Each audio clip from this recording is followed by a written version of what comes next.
వాక్యంలోకి వెళ్దాం. బైబిల్ ఉన్నాయి అందరికీ. బైబిల్ తీయండి. ఋతు గ్రంథం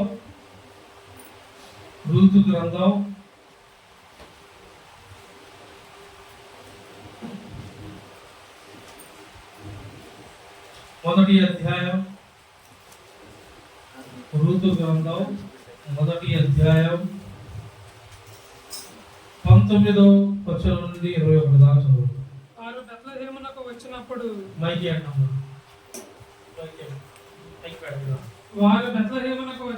వారు బెత్లెహేమునకు వచ్చినప్పుడు ఆ ఊరి వారందరూ వారి యొద్దకు గుంపు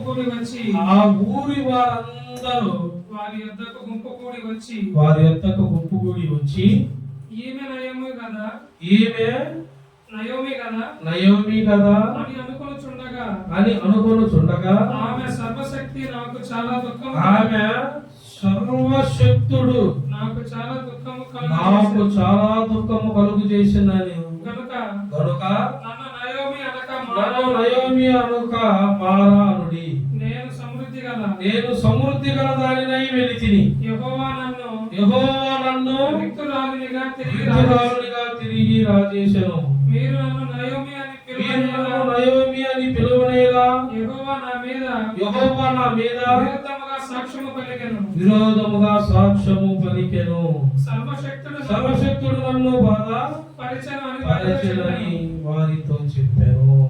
హల్లెలూయా. చిన్న ప్రార్థన చేసుకొని ముందుకెళ్దాం. అందరూ తలవాల్చండి. మహోన్నతుడా, సర్వాధికారి, సర్వశక్తి మంతుడైన మా దేవ, తండ్రి, కుమార, పరిశుద్ధాత్మ ఈ వందనాలు.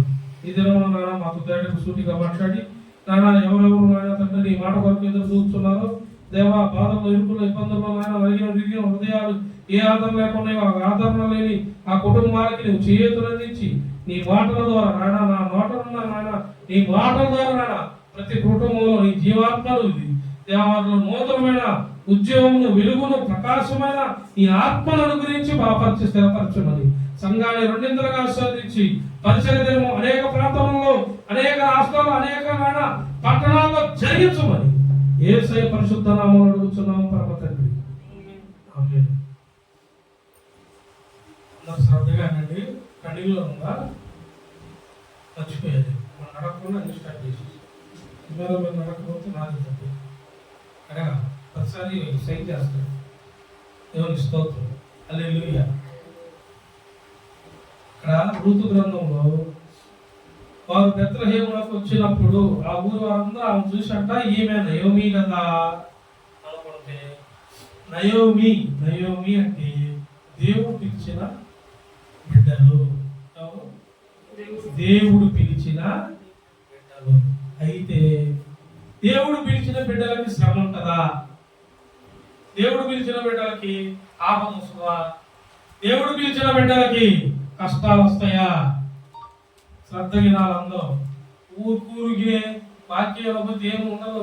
శ్రమ రాగాలని నెత్తి కొట్టుకోవటం అబ్బదీపు అంటాం కాదు. సరిగ్గా వాక్యం వింటే శ్రమని వెనక్కి బాధయొచ్చు మనం. ఆమేన్. శ్రమని దేవుడు ఏమన్నాడు తెలుసా? పేతురు ఎదురుపడ్డప్పుడు సాతానా వెనక్కి బొమ్ము, పేతురు నా వెనక బొమ్మల్లా పేతురుని కలిపిడి చేసిన సాతాన్ని నయోమి ఇక్కడ తనకి మంచిగా దేవుడి బిడ్డగా పిలుచుపడ్డ నయోమి బాధ రాగానే అసలు నేను నయోమి అని పిలవకండి. ఎవరిని పిలవాలంట? మారా అని పిలవమంటుంది. మారా అంటే అర్థం ఏందో తెలుసా? అక్కడ ఉంది. బైబిల్ చదివితే కనపడింది ఉందా? మారా అని అక్కడ ఉందా? కింద పుట్టినట్లు ఉంటుంది. అందుకే అందరికి బైబిల్ చదవండి. బైబిల్లో మన పేర్లు ఉంటాయి, మన జీవితం ఉంటది, ఎలా నడుస్తున్నా ఉంటది. ఏమంటమంటుంది? నయోమి అనే పేరు తీసేసి నన్ను మారాను అంటుంది. కొంచెం శ్రమ వచ్చిందనుకో కలవని చెప్తున్నారు. నేను చాలా మందికి చెబుతున్నా, వినండి. నయోమి లాంటి వాళ్ళు చాలా మంది పురుషులు ఉంటారు, స్త్రీలు ఉన్నారు. మీ అందరూ గుర్తుంచుకోండి. శ్రమ వచ్చిందనో, బాధలు వచ్చినాయనో, చెడు మార్గంలో, చెడు ఆలోచనలో, తప్పుడు మార్గాల్లో కలవకండి. అది దేవుడికి మీరు విరోధంగా చేసుకొని మీరు చేదు అనుభవంలోకి వెళ్తున్నారు. చేదు అనుభవాలు కట్టడం దేవుడికి ఇష్టలేదు. దేవుడు నిన్ను నయోమి అని పిలిచాడు. నయోమి అంటే అర్థం ఏందో తెలుసా? మధురం. నిన్ను మధురంగా మార్చిన దేవుడు. నువ్వేమనుకుంటున్నావు? చిన్న అవకాశాలు, చిన్న చిన్న తప్పులు ఇవన్నిటిని చూసుకొని నువ్వు చేదు అనుభూతి చెడుగా ఆలోచించుకొని ఏంది మాకు ఇలా అవుతుంది, ఏంది ఇలా అందుకవుతుంది, మేము ఎప్పుడు ఇంతేనా, ఇలా ఉండదో. దేవుడు నిన్ను ఒక రీతిలో నడిపించడానికి, ఒక భవిష్యత్తు తీయడానికి దేవుడు వేస్తున్న బాట అది. కొంతమంది స్త్రీలు పురుషులు ఇలాగే ఉంటారు. కుటుంబంలో భర్త తాగుపోతాడనో లేదా తాగుడు బంధకాల్లో చెడు బంధకాల్లో ఉన్నాడనో, వీళ్ళు చేసే పని సరిపోవట్లేదనో, వాళ్ళ మాటలు వీళ్ళ మాటలు తప్పుడు మార్గాల్లో వెళ్ళి తప్పుడు పనులు చేస్తూ చెడు మార్గాల్లో ఉంటూ జీవితాలను నాశనం చేసుకుంటున్న వాళ్ళు ఎంతో మంది ఉన్నారు. వీళ్ళు అంతా చేదు అనుభవాలు. నేను చాలా మందిని చూశాను, చాలా మంది ప్రార్థన చేశాను. అమ్మా మీరు ఇలా కాదు, ఇలా ఉండంటే ఏదైనా చేస్తాం పాస్టర్ గారు, మీ చర్చి కాకుండా కానీ మేము మాత్రం ఆ పని ఇరుక్కుపోవడం అనేది అనుకోబాకు, తప్పు. కొంతమంది ఇల్లు ఇంటి వాళ్ళు కూడా ప్రోత్సహిస్తారు. ఏం చేస్తామమ్మా, మా అల్లుడు సరికి లేడు, పాప అక్కడలా ఏదో చేసి. తప్పు. దేవుడు బిడ్డలైన వారు మిమ్మల్ని చెడు మార్గాలను పెట్టాలి. కొంతమంది ప్రార్థన పనులు కూడా అలాంటి మార్గాలు నడిపిస్తారు. ప్రోత్సహించే అక్కలు తల్లులు ఉన్నా కానీ వాళ్ళు మాట్లాడారు. దేవుడు నిన్ను మధురంగా పుట్టించాడు. నా కుమారుడా, నా కుమారి సరిగ్గా అయినండి. దేవుడు ఎలా పుట్టించాడు? మధురం. దేవుడు పేరు పెట్టింది ఏంది? నయోమి. నయోమి అనగా అర్థం మధురం. హల్లెలూయా. భక్తి పరులు జ్యోతిరాజు గారు, పాస్టర్ జ్యోతిరాజు గారు పాట పాడారు, గుర్తుందా? నీతో గడిపే ప్రతి క్షణము ఆనంద బాష్పాలు కాగవయ్యా, కృపతలోంచగా మేలు కృపతలోంచగా మేలు నా జలమాగదు స్తుతించగా నిన్ను కీర్తించగా. యేసయ్యా యేసయ్యా నా యేసయ్యా యేసయ్యా నా యేసయ్యా ఆరావంతి నా జీవితాన్ని మధురముగా మార్చి ఘనపరచినావు. మారావంతి నా జీవితాన్ని మధురముగా మార్చి ఘనపరచినావు. నా శక్తి చేతగాను నీ ప్రేమ ద్వారానే, నా శక్తి చేతగాను నీ ప్రేమ ద్వారానే నెరవేర్చి వారసునిగా చేశావు. వాగ్దానము నెరవేర్చి వారసునిగా చేశావు. యేసయ్యా యేసయ్యా యేసయ్యా యేసయ్యా. హల్లెలూయా. మారానుభవాన్ని మధురంగా మార్చిన దేవుడు మన దేవుడు. తొందరపడి బాధ వచ్చిందనో చేదు వచ్చిందనో చేదు అనుభవాల్లోకి వెళ్ళొద్దు. వాళ్ళు వీళ్ళు చెప్పారని పురుషుల్లో కూడా ఆ సహోదరుడు సహోదరి వినండి, ఇలా ఉంటే ఎప్పుడు ఏడే ఉంటావు, ఇలా కాదు ఇంకొక మార్గం ఉంది అనుకుంటూ ఎంతో మంది ఎన్నో రకాలుగా చెడు మార్గంలోకి తీసుకెళ్లాలని చూస్తారు. తప్పు తప్పు, ఆ మార్గము తప్పు. ఎంచుకోవద్దు. అలా ఎంచుకొని ఇయ్యాల ఎంతో మంది పురుషులు బలహీనతలో, తప్పుడు మార్గాల్లో, బంధకాల్లో, తాగుడు, జూదము, పేకాట, దొంగతనాలు, ఇలా ఎంతో మంది యవ్వనస్తులు బలైపోతున్నారు. వెళ్ళింది కొంచెం శ్రమ వచ్చింది. నయోమికి ఏమంటుంది? తన భర్త చనిపోయాడు, పెళ్ళైన ఇద్దరు కుమారులు, 10 సంవత్సరాల తర్వాత పెళ్ళయ్యాక ఇద్దరు కుమారులు కూడా చనిపోయారు. అందుకని దేవుడిని ఏమంటుందో తెలుసా? మధురంగా ఉన్నా ఆయన పేరుని మధురంగా ఉంచితే నేను నయోమి అనొద్దు. దేవుడు నన్ను ఇబ్బంది పెట్టాడు, బాధ పెట్టాడు, ముట్టాడు, నేను మారాలి, నన్ను మారాను అని జనాలు చెబుతుంది. మీరు చెబుతున్నారు వినండి. తెలియక మీరే ఇలాంటి అనుభవాల్లో ఉన్నారేమో. మీకున్న మంచి అనుభవాన్ని, మీకు చేదు అనుభవాలను కూడా దేవుడు మధురంగా మారుస్తాడు. మీరు మంచి మార్గంలో ఉంటే చెడు మార్గంలో నడిపించడానికి శోధన ఉంటుంది. 100 సమస్యలు వచ్చినా సరే రూపాయి వస్తుందా? రూపాయితోనే ఉండు. నువ్వు చేసే పనికి రూపాయి వస్తుందా? సరిపోవట్లేదే, పక్కన వాళ్ళు పరమానం జరుగుతానే అని ఆలోచించబాకు. దేవుడు నీకు పరలోక రాజ్యంలో ఎన్నడూ తరగని ఆహారమును ఇచ్చి ఉంచాడు. హల్లెలూయా. అక్కడే కాదు, ఇక్కడ కూడా పరలోకంలో కంటే మరి ఇక్కడ నా బాధ ఇచ్చా కదా పాస్టర్ గారు అంతే చెబుతాడు అనుకుంటున్నావేమో. ఇక్కడ నీకు జీవాహారము సిద్ధం చేసి ఉంది. నువ్వు ఓర్పు కలిగి ఉండు. చేస్తున్న పనిలో సరిపోవటం లేదనో, ఈ పని చేస్తే కొంతే వచ్చిందనో, మా కుటుంబం ఎప్పుడు ఎదిగిద్దనో. కొంతమంది ఇలా ఆలోచిస్తారు, నాకు ఎప్పుడు ఇల్లు లేదు, మేము ఎప్పుడు అద్దెలలోనే అనుకుంటా పోయి అప్పులు చేసి ఇల్లు కట్టు, అప్పులు చేసి ఇల్లు కట్టాడు. అప్పుడు కొంచెం అసలకే బాధలో ఉన్నాడు. అప్పుడు చేస్తే ఏమైంది? ఇల్లు అంటే మామూలు విషయమా? పెద్దలు అన్నారు, ఇల్లు కట్టు చూడు, పెళ్లి చేసి ఈ 2 చేస్తూ సాగుతుంది. ఈ 2 ఏం చేసినా కానీ కొంతమంది ఎగిరెగిరిపోతా ఉంటారు. అన్నిటికీ తొందర. దేవుడు చెప్పాడా? దేవుడు ఏం చేశాడు తెలుసా? యెహోవా కట్టిన ఇల్లు అన్నాడికి అది స్థిరపడింది. కానీ కోరుకో వారి ఎడారి వచ్చిందో, తుఫాను వచ్చిందనో, పెద్ద సముద్రం అలలు వచ్చి కొట్టియనో, కింద మట్టిని మెత్తరిసి ఇల్లు కూలిపోదు. యెహోవా ఇల్లు కట్టకుండా నువ్వు తొందరపడి ఇల్లు కడితే ఏమైందంట? వ్యర్థమే. యెహోవా ఇల్లు కట్టని ఎడలా నువ్వు తొందరపడి కడితే అది వ్యర్థం. అప్పుల పనులు 2 మంది నువ్వు చూస్తున్నావు లేదో, నాకు ఎంతమంది ప్రార్థన చేసావు చేయమనే వాళ్ళు అనే మాకు ఇల్లు కట్టాము, ఎన్నో అప్పులు, ఆ బంధకాలు అమ్మా, ఈ పథకాలు ఆ పథకాలు కాదు, మీరున్న రీతులు మారంటే కాదన్నయ్య, అది అలా జరిగిందిరే, అది పక్కన పెట్టే, ఇది అయిపోతే కంపల్సరీ మీ చర్చికి వస్తారా? మాకేమో దేవుడు దేనికోసం చేసేది? ఎవరు చేసిన ఆ పాపాలు అంతే పెట్టుకుంటారు. ముక్కు నొప్పి తగ్గాలి, కాలు నొప్పి తగ్గాలి, తల నొప్పి తగ్గాలి, చేయి నొప్పి తగ్గాలి, అప్పులు పోతే మీ చర్చికి వస్తాం. ఇట్లాంటి పిచ్చి మొక్కుబడులు చేయబాకండి. ఆయన సర్వశక్తి గల దేవుడు. నీ మొక్కుబడులు తీర్చుట కాదు, జీవితాన్నే మార్చేస్తాడు ఆయన. హల్లెలూయా. ఈ బంధకాల నుండి విడుదల దేవా అని అడుగో. మధురం, నువ్వు చూడని రీతిలో నీకు మధురంగా ఉంది ఇది భాష. నయోమి అలా అనుకుంది. నయోమి అలాగే అనింది. అనుకోవటం కదా, అనింది. బైబిల్ ఉంది కదా, అనింది. నా జీవితాన్ని దేవుడు బాధకరంగా చేసేసాడు. సర్వశక్తి గల దేవుడు నన్ను ముట్టాడు, మెత్తాడు, నాకు బాధ వచ్చింది.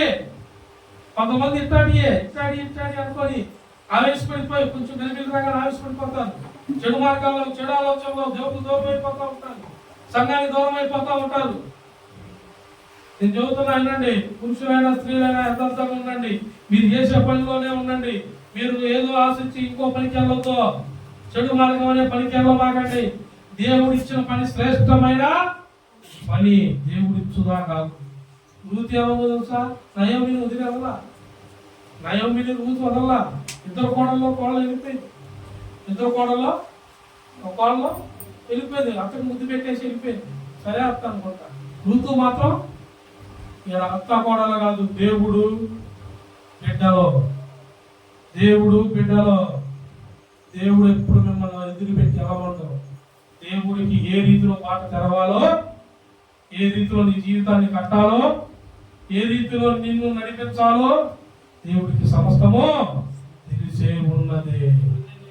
హల్లెలూయా. రూతు వెళ్ళలేదండి. రూతు ఏం చేసిందో తెలుసా? అక్కడ ఇంట్లో పెట్టి పని చేసింది. ఏ పనికి వెళ్ళిందో తెలుసా? పొలంలో అందరూ కలిసి పొలంలో చూడు, అలా ఉంటుంది. 1వ అధ్యాయం 7వ వచనంలో చూడు.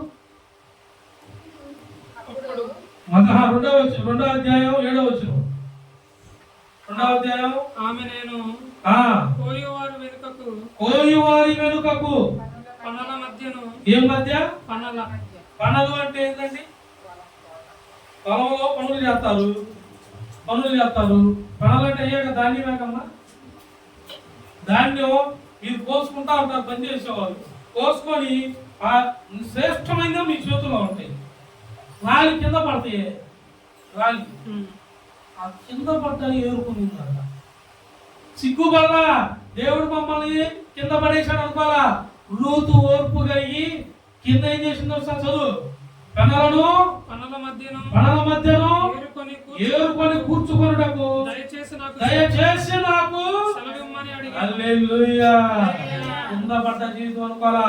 ఇదిగో నువ్వు అట్లు తోమే పని అయినా సరే, నువ్వు అట్లు తోమే పని మీద వచ్చే డబ్బులతో నా పిల్లల్ని ఎట్ట పోషియాలా, ఎట్ట చదివియాలా, పక్కన పిల్లలు ఢిల్లీ స్కూల్కి వెళ్తున్నారు, మా పిల్లలు గవర్నమెంట్ స్కూల్కి వెళ్తున్నాడు, ఇట్లాంటి పిచ్చిగా ఎవరు వెళ్తే వాళ్ళు ఇని దొంగ పనులు చేయబాకండి, పిచ్చి అలవాట్లు నేర్చుకోబాకండి, పిచ్చి సావాసాలు చేయబాకండి.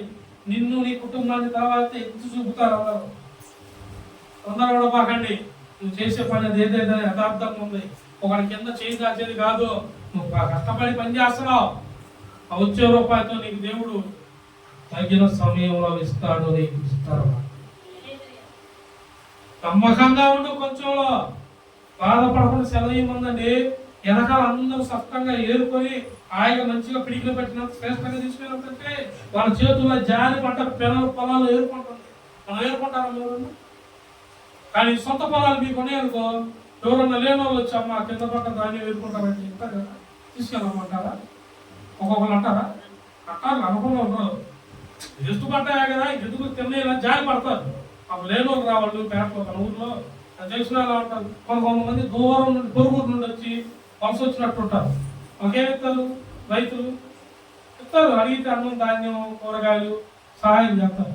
కానీ పోయి అడగలేదంట. ఏమంటుంది సార్, ఆ పొలంలో నేను ఏరుకొనుటకు సెలవు చూడండి. కొంచెమే దాన్ని తెలుసుకెళ్ళి ఉంటుంది ఎంత ఉన్నారు.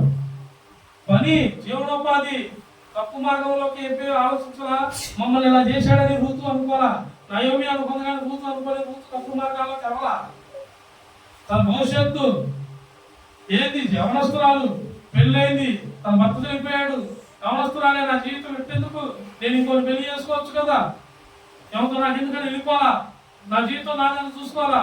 కొంతమంది ఉన్నారు ఇప్పుడు కూడా నడుస్తున్నాయి. వార్తలు చూసారా?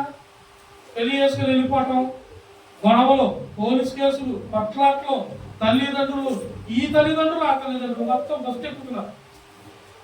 న్యూస్ ఛానల్ చూసారా? అదే పని అవుతున్నారు. పెళ్లి చేసుకున్న వాళ్ళే తప్పుడు మార్గంలో పోయి భర్త భార్య ఇద్దరు చూస్తున్నారు వార్తల్లో. అదే పని వస్తున్నారు వార్తల్లో. సింహాల వాళ్ళు కూడా ఆయన మన సింహం వాళ్ళు అట్లా చూస్తారు. అబ్బో, మాస్టర్ గారి కన్నా సినిమా హీరో గౌరవిస్తారు కదా మీరు. మనం మీరు కాదు, ఉన్నారు కదా బాబు. మీరు సినిమాలు పోయే వాళ్ళు తేడెందుకుంటారు?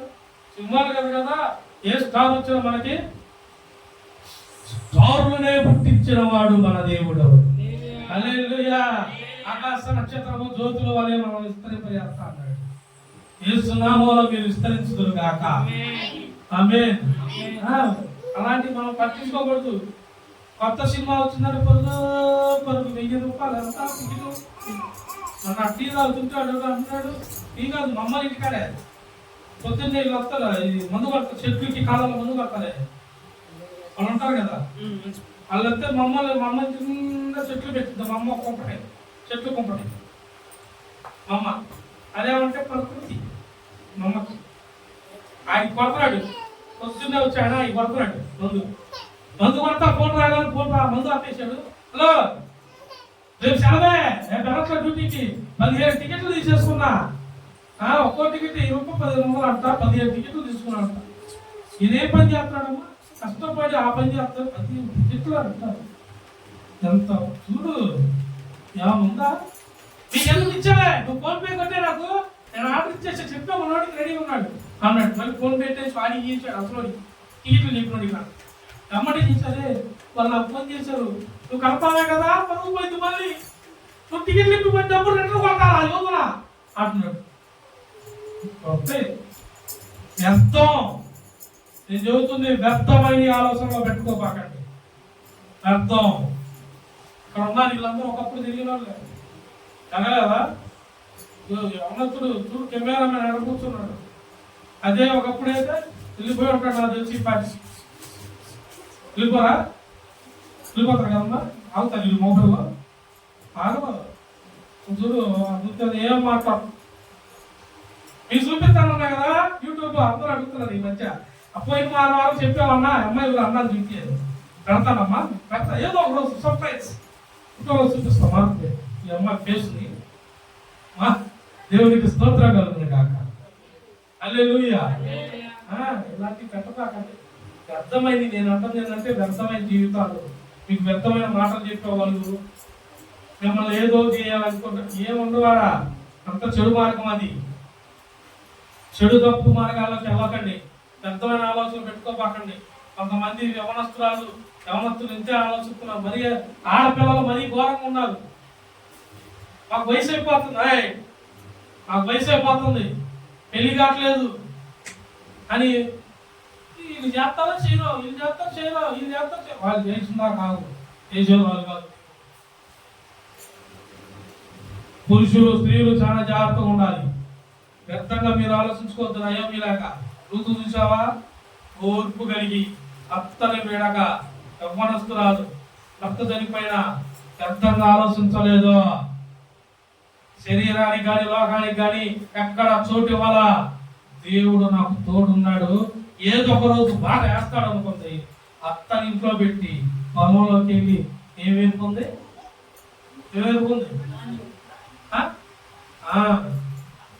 చూసారా. మీరు అలా శ్రద్ధగా ఉండాలా, దేవుడితో భయభక్తులు కలిగి ఉండాలా. దేవుడు ఏమంటాడు తెలుసా, తల్లిని మరచిన నేను నిన్ను పాటొచ్చా, తల్లి మరచిన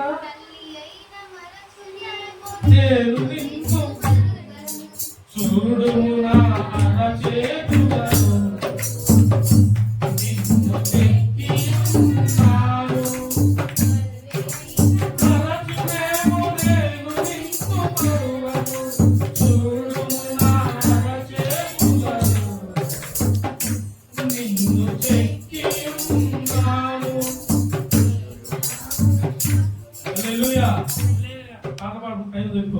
దేవుడికి మహిమ కలుగుతుంది కాక.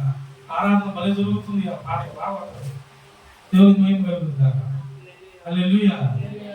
తొందరపడకుండా మనం ఎలా ఉండాలి, ఓర్పు కలిగి సమాధానం కలిగి ఇచ్చిన దాంట్లో లోబడి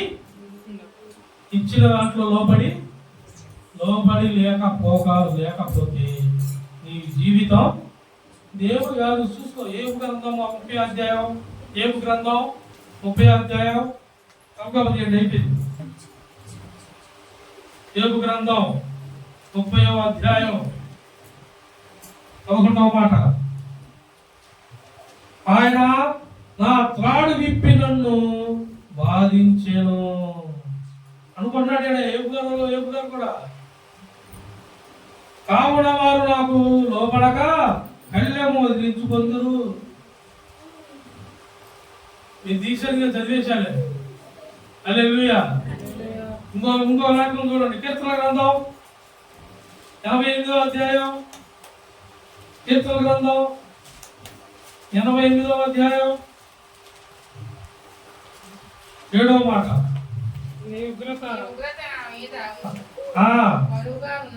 ఏముందంట దేవుడు ఉగ్రత అంట. అంత తిట్టే వీళ్ళు పోయి మానవంటి చేదోలో పోయి దేవుణ్ణి అంటే అట్టమ్మా, నేను ఎత్తి మీద నువ్వు తెచ్చుకొని శాపం దేవుణ్ణి అంటే అట్ట. దేవుడు నీకు మంచి పేరు పెట్టాడు.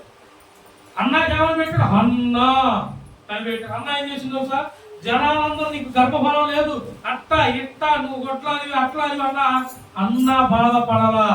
ఏం చేసింది, దేవుని మందిరంలోకి వెళ్ళి ఎప్పటికప్పుడు కన్నీరు విడుస్తూ ప్రార్థన చేస్తూ చూస్తుంది. నా దారి మిగిలించు, నేను మాత్రం ఎవరు మాత్రం ఎన్నో, నువ్వు నన్ను దుఃఖపరచుకో, కానీ నాకు మాత్రం ఈ దుఃఖాన్ని తీసేయి. నువ్వు నన్ను దుఃఖపరచాలని ఎత్తైతే చెయ్యవు. నువ్వు నాకు ఒక కుమారుణ్ణి, నేను వాడిని నీ సన్నిధిన ఉంచుతాను. నీ కొరకు పరిచర్యలో వదిలేస్తా, నీ పనిలో వాడుకో, కానీ నా మీద ఉన్న నిందను నీవు ఏ నిందని ముద్రాలనే నిందని ఏ నిందని అన్నారేమో నువ్వు పిల్లలు లేదని ఎక్కిరించేవాళ్ళు కొట్రాలు నువ్వేమంటున్నాడు, నువ్వేదన్నా చేయి, నాకు ఈ నిందం దొరికి నాకు ఒక పిల్లవాడిని నీ మందిరంలో అసలు ఊహించిందా, మందిరంలో పుట్టాడు, పిల్లలు కొంచెం పాలు ఇచ్చిందా పెంచింది, పాలు ఇచ్చాక ఏం చేసింది, తీసుకెళ్ళి మందిరంలో ఏవి దగ్గర అనేకులు నడిపించిన సమూహం కలిగిన ప్రవక్త అయిన సమూయేలుగా దేవుడు మార్చాడు. హల్లెలూయా. ఊహించండి, లోబడి ఉండాలి మనం. ఎప్పుడు లోపడట్లా పిల్లలేవు, ఇప్పుడు పిల్లలు అసలు లోపడట్లా. ముందు పట్టు ముడేసుకొని కూర్చొని పాపం తప్ప టోలు బెదిరేస్తారు. పిల్లలు పెద్దలు అందరూ ఇదే దారిలో ఉన్నారు. పురుషులు స్త్రీలు సమయ వయసుతో కూడా పని లేదు. నేను చూస్తున్నానండి, చెడు మార్గంలో వెళ్ళొద్దు. కీర్తన గ్రంథం 10వ అధ్యాయం, పాపుల మార్గంలో చూసావా, దుష్టుల ఆలోచన చెప్పరా.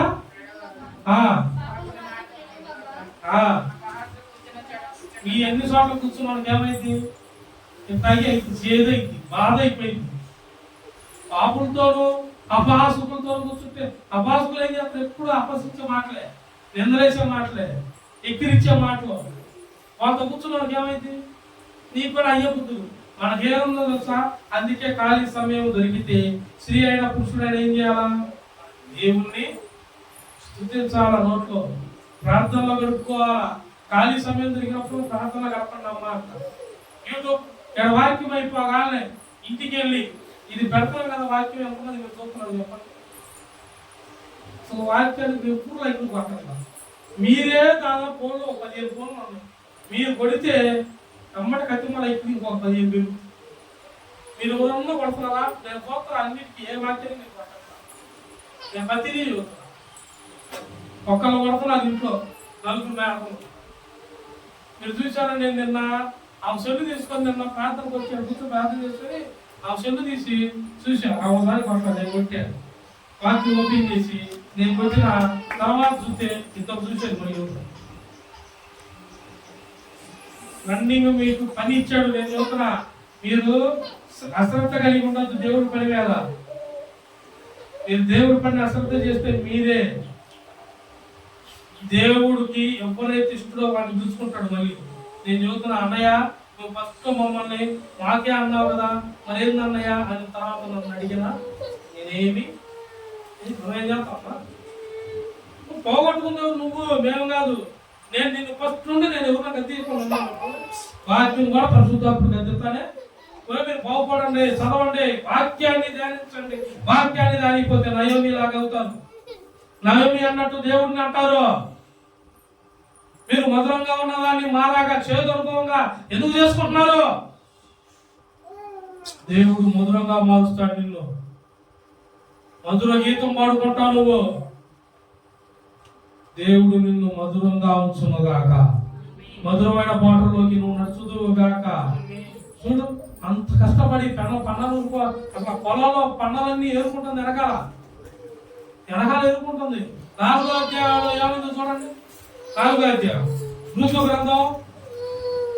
గ్రంథం 4వ అధ్యాయం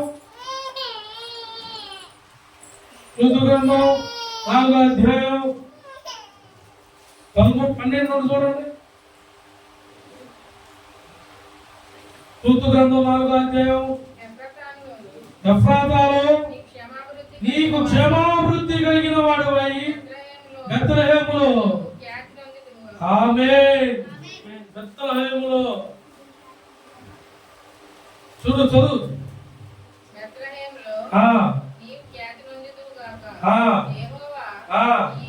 యమరారిని వలన నీకు దయచేయు సంతానమును నీ కుటుంబమును తామారు యూదాకు కనిన పేరేసు కుటుంబం వలె నుండునుగాక నిది. హల్లెలూయా. బాగా వినపడుతున్నాయి మీకు వాయిస్ వినపడుతుంది యూట్యూబ్లో. మీరు శ్రద్ధగా చదవండి. మీరు తత్తుకు అయ్యే వినపడుతున్నాయి. ఎవరు అవగాహన పెడతారు. మీరు శ్రద్ధగా చదవండి. ఒక్కళ్ళే ఎవరైనా బాగా నీట్గా చదవాలి. ఇంటికాడ అందుకే ధ్యానించాలి. చర్చికి వచ్చినప్పుడే చదివితే అది రాకపోయింది. మరి ఓరా కూర్చొని చదువుకున్నారు అనుకుంటారు. భక్తులు సేవకులు అంటే ఎందుకు అనుకున్నావు? భక్తులు కూడా అసలు బైబుల్లో ఉండేది. అనుకుంటావు పరిశుద్ధాత్మ నడిపి హల్లెలూయా. చదువుతున్నాం బైబిల్ యూట్యూబ్లో పెట్టిందా చదవబాబు చూపిస్తాను గ్యారెంటీ చూపిస్తాను. నీకు రూతు నయోమి లాగా ఉంది నీకు పరిస్థితి. హల్లెలూయా.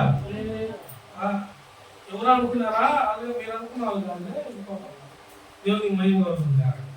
హల్లెలూయా. శ్రద్ధగా ఉండాలి. నయోమి లాగా తొందరపడబాకండి. మీరు తొందరపడి చేదు అనుభవంలోకి వెళ్ళబాకండి. రూతు ఓర్పు కలిగి ఉంది. వెనకాల వాళ్ళు ఏరుకుంటున్న పనులు వెనకాల పోయి కింద పడ్డ రాలేని వాటిని ఏరుకుంది. దేవుడు ఏం తెలుసా?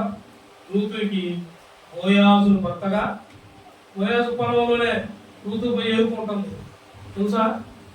బోయాజు పొలంలో బోయాజు పొలంలోనే రూతు పోయి అక్కడ ఏరుకుంటుంది. చూడు అక్కడ చూడు. నయోమి పెనిపెట్టి బంధువుడు ఒకటి ఉండేను. ఎన్నో వచ్చిన చెప్పాయా? రూతు 2వ అధ్యాయం 1 నుంచి. అతడు చాలా ఆస్తిపరుడు. అతడు ఏలి మేరకు వంశపు వాడై ఉన్నాడు. అతని పేరు బోయాజు. చూసారా? అతను చాలా ఆస్తిపరుడు. రూతుకి దేవుడు ఏర్పరిచింది చూసారా? ఇందాక లాస్ట్ 4వ అధ్యాయం చదివింది అదే. రూతుకి బోయాజుతో పెళ్ళయ్యాక బోయాజును కూడా దేవుడు దీవించాడు. నీ కలిగిన యవనస్త్రాలతో నీ కలిగిన బిడ్డల్లో కనకపోయే బిడ్డల్ని నేను నిన్ను బహుగా మీ కుటుంబాన్ని ఆశీర్వదిస్తాను. దేవుడు ఏర్పరిచిన కుటుంబం దేవుడు కట్టిన దాకా జీవితం ఆగాలి. కొంతమంది తెగ ఆవిష్పడుతున్నారు. దేవుడు సమాధానం వాగ్దానం వచ్చేసింది సాయంత్రకాలం ఇక మేము గబగబా డబా ఏమన్నా ఈ పాప పిచ్చులు ఇట్లాంటి మాటలు చెప్పకండి. దేవుడు నిన్ను సమాధానంతో నిలబడతాడు. ముందు నిన్ను శ్రమలు వదులుతాడు. నీ పరీక్ష పెడతాడు. నీలో ఓర్పు ఎంతుందో చూస్తాడు. నీలో పట్టుదల ఎంతుందో చూస్తాడు. కావాలనే శ్రమను కూడా నీకు అప్పగిస్తాడు. కూడా శ్రమ వదులుతాడు. శ్రమ వచ్చినప్పుడు కొంతమంది మహా చూసారా అస్సలు పొరలాడుతూ ఉంటాయి. చర్చిలో వచ్చినప్పుడు చూసారు మీరు ఎప్పుడన్నా? నేను మీలో కూడా గమనిస్తా. బాధల్లో వస్తారు కొంతమంది. ఇంట్లో నైదులతో చర్చిలోకి వచ్చినా కానీ మొహమాతో తాగే ఉంటాయి. ఇంకా ఏంటంటే ఇంకేం వాక్యం నవ్వించినా కవ్వించినా ఆశీర్వాదం నీ నెత్తి మీద ఉన్నంత ఆశీర్వాదం అవుతున్నా ఇంతే ఎందుకు పట్టింది అలాగా ఉంటారు. ఎందుకు నెత్తి మీద ఏం పెట్టుకున్నారు? చేదు. ఏంటిది? చేదు. దాన్ని వదిలే ఇంటికాడే. ఆశీర్వాదం వచ్చినప్పుడు కొంతమంది చూసారా? యోహానికి ఆశీర్వాదం అంటే అసలాగా తెలుసా? దేవునికి స్తోత్రం కలుగుతుంది కాక. నాకు కొంచెం ఏదో బాధ వస్తే ఇంకా అతను పడిపోయినట్టు ఆయన పడిపోతే ఇంట్లో అందరూ అసలు మా అమ్మాయికి అన్నం కూడా తినిపించారు. ఏం చేయాలని ఆట ఉంటుంది. ఏం చేస్తాం? ఆశీర్వాదం వస్తే అతను కట్టే పంచేయుడు అక్కడ అన్నట్టు దిగుతాడు. దేవుడికి స్తోత్రం కలుగుతుంది కాక. కొంచెం శ్రమ పిల్లలు కొంచెం పిల్లలయ్యా పిల్లలు నేను చెప్పిన అందుకే పిల్లల గురించే. పెద్దలైనా పిల్లలైనా ఎట్టాగే ఉన్నారు. కొంచెం చెడు మార్గంలోకి నడిచామనుకో వాళ్ళు చేసే అన్ని అలాగే ఉంటాయి. సాతంగా పెట్టే అన్ని అలాగే ఉంటాయి. మీరు ఇదే కరెక్ట్ అనుకొని అందులో కూరుకుపోయాను ఇక నేను ఇంతేనే అని నువ్వు అట్ట అనుకుంటే పోయేది నరకానికి. దేవుడు ఏం చేస్తాడు దానికి? నేను దీన్ని ఒక్కదాన్ని వదిలేసి ప్రభువా నా పిల్లల్ని నాకు అన్నాన్ని నాకు వస్త్రాన్ని అందులో నుండి బయటికి రావట్లేదు. నేను నీకు ఏర్పరిచినది శ్రేష్టంగా ఉంది. నేను మధురంగా మారుస్తానంటాడు. ఎలా మారుస్తాడు? మధురంగా. మధురంగా మారాలని మీకు ఉందా లేదా? మధురమైన జీవితాలు మీకు ఉందా లేదా? మధురం ఇక్కడ ఏముంది? రూతే ఉంది. దేవుడి స్తోత్రాలు కలుగుతుంది. రూతి గర్భం ఉందా? ఎన్ని బాధపడిందో తెలుసా? వీడియోలు ఉన్నాయి. ఇక్కడ మీకు సాక్ష్యాలు చెప్పి గుర్తున్నాయా? చాలా ఏడుస్తా. గర్భఫలం వచ్చాక 8 నెలలు 9 నెలలు ఎలా చెప్పింది? క్రిస్మస్కే కదా 31st అయితే చెప్పింది. అసలు ఏమవుతాయి అంత ఆనందంగా. ఇంకా ఒప్పుకుందండి. నేను అప్పుడప్పుడు అన్ని రివెంజ్ చేస్తాను. అమ్మాయి చెప్పింది, వీళ్ళందరూ చెప్తానికి చెప్పింది, మా అత్త చెప్పి అయితే అసలు పెట్టదా అవుతాయి. ఒకసారి రాత్రి బాత్రూమ్కి వెళ్తే కాలు చేతి కనపడింది, వంటగప్పు కనపడింది. వంటగప్పు పాట అయిపోయింది పరిగెత్తారు. అసలు కానీ సాక్ష్యాలు అన్నింటిలోనూ దేవుడు ఉన్నాడు. మరి ఉన్నాడు లేదా? దేవుడు కాపాడే లేదా? కాపాడినప్పుడు ఒకలాగా కాపాడినప్పుడు ఒక ప్రార్థన చేస్తుంటే మొత్తం ఇంకొక మార్గంలో కాపాడు. పోలీసే చెప్పారు నేను ఆగను. చెప్పాను కదా, జాగ్రత్త సత్తాలు కూడా చెప్పాను. కుమారుడు మళ్ళీ మీరు ఏదో అనుకున్నారు, ఆమె ఎంతగా లోకంలో ఆ ఫంక్షన్కి ఈ ఫంక్షన్లకి మాటలకి నేను పోయినట్టు, నేను నాలాగా ఇంకొకరు పోయి ఏంటంత అంటే నా ఇష్టం నేను చేసుకుంటున్నా అంటుంది, నేను పోగాలి చూస్తుంది మళ్ళీ అంటే దర్శనంలో కళ్ళలో కూడా ఆమె భయమే మళ్ళీ నేనంటే. కానీ వ్యర్థమైన వాటికి దారి తీసేదేవు నీ హృదయం, నీ ఆలోచన. నీ హృదయం ఆలోచన ఏం చేసింది? వ్యర్థమైన వాటికి లోకాశల మీదకి నువ్వు మళ్ళకూడదు. లోకాశల మీద మనం ఎప్పుడు కూడా మళ్ళకూడదు. నువ్వు దేవుడితో కట్టబడి విధానం సమాధానంతో ఉండు. ఆయన వాగ్దానం ఇచ్చిన వాడు నమ్మదగిన దేవుడు. ఆయన వాగ్దానం ఇచ్చాడంటే కంపల్సరీగా చేస్తాడు. చేసిందాక నువ్వు ఓర్పుగా ఉండు, రూతులాగా లోబడి ఉండు. చిన్న దాంట్లో అయినా సరే, కొద్ది దాంట్లో అయినా సరే నెమ్మది కలిగి దేవుడికి లోపడ్డదానిలాగా నువ్వు దేవుడు నీ జీవితాన్ని మధురంగా మార్చునుగాక. దేవుడు నీ జీవితాన్ని మధురంగా మార్చునుగాక. నా కుమారుడా కుమారి, ప్రతి ఒక్కరేనండి, ఎక్కడ యూట్యూబ్ లో ఉండి ఇప్పుడు ఎక్కడున్న వాళ్ళు, ఇక మీదట ఎనబోయే వాళ్ళకు కూడా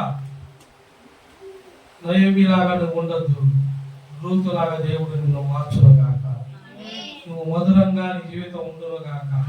పెద్దమైన దానిలోకి ఎవరు పోకుండా అందరూ ప్రాంతంలో పెట్టండి. దేవుడు మనల్ని, మన బిడ్డల్ని, మహాదేవుడు ఆయన దక్షిణాస్తం